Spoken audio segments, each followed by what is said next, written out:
In Parashat Eikev, Moses continues his sermon ahead of his death with these lines. It was to our ancestors that God was drawn out of love for them, so that you, their descendants, were chosen from among all the peoples. Therefore, circumcise the foreskin of your heart and stiffen your necks no more.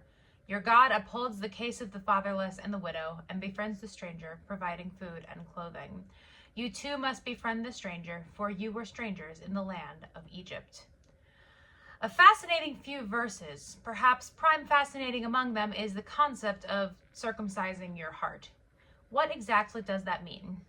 One translation translates this line as, cut away, therefore, the thickening about your heart and stiffen your necks no more.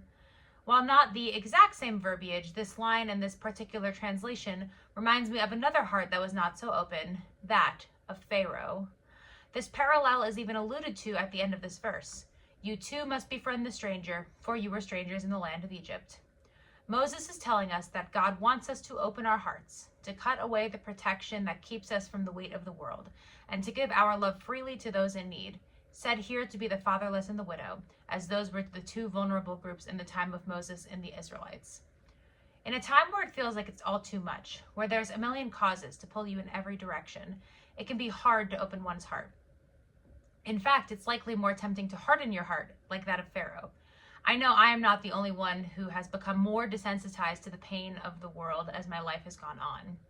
But Moses challenges us to see humanity in the faces of those in need around us, the widow, the orphan, the stranger. It's a challenge that is timeless, and it's a challenge that can be, well, challenging. And so I challenge you to do so. Cut away the protection around your heart so that you may give it freely to those in need. Refugees, unhoused people, folks in poverty, perhaps most importantly, people who are different from you. When you take the opportunity to circumcise your heart in this way, it is almost as if life begins anew, like that of a newborn son. I invite you to see the world with a child's eyes, to see the good in all people, and to give freely of your love as we head into this new year.